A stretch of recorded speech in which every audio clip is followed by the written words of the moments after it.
আগস্টে আমরা বলেছিলাম একটি নতুন বাংলাদেশ লাগবে, একটি নতুন বন্দোবস্ত লাগবে। পুরনো সিস্টেমে, পুরনো আইনে আমরা আর এই বাংলাদেশকে পরিচালিত হতে দেব না। কিন্তু অভ্যুত্থানের পরে নানান শক্তি আবারও চেষ্টা করছে পুরনো সিস্টেমে এই দেশকে এগিয়ে নিয়ে যাবার। আমরা তখন বলেছি, জুলাই গণ অভ্যুত্থানে আমরা যখন রাজপথে নেমেছিলাম, আমাদের ভাইয়েরা শহীদ হয়েছে, আমাদের বোনেরা নির্যাতিত হয়েছে, আমরা এই বাংলাদেশকে আর পুরনো রূপে ফেরত দিতে দিব না। বিচার সংস্কার এবং নতুন সংবিধানের মাধ্যমে আমরা একটি নতুন বাংলাদেশের যাত্রা শুরু করতে চাই। প্রিয় মৌলভীবাজারবাসী, গণ অভ্যুত্থানের পরে আমাদের স্বপ্ন, আমাদের আকাঙ্ক্ষা ছিল আকাশচুম্বী। আমরা বলেছিলাম তরুণরা কর্মসংস্থানের দাবিতে রাজপথে নেমেছিল, বাংলাদেশের জনগণ অর্থনৈতিক বৈষম্য বিলোপের দাবিতে রাজপথে নেমেছিল, বাংলাদেশের মানুষেরা মানবিক মর্যাদা, নিজেদের স্বাধীনতার জন্য রাজপথে নেমেছিল।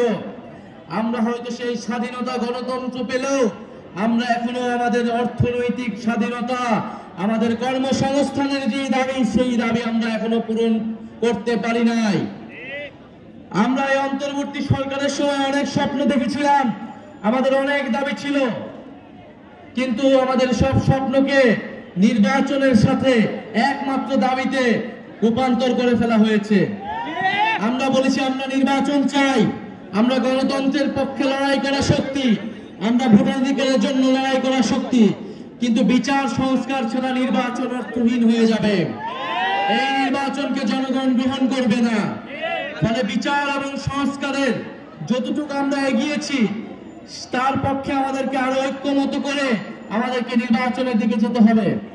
আমরা বলেছি আমাদের একটি নতুন সংবিধান প্রয়োজন, যেই সংবিধানে বাংলাদেশের মানুষের মানবাধিকারের কথা লেখা থাকবে, বাংলাদেশের যে ঐতিহাসিক লড়াই, 1947 সালের আজাদীর লড়াই, 1971-এর স্বাধীনতা সংগ্রাম এবং 24-এর গণ অভ্যুত্থানের স্বীকৃতি দেওয়া থাকবে, এবং এই সংবিধানে সকল জাতি ধর্ম সকলের সমান অধিকার নিশ্চিত করা হবে।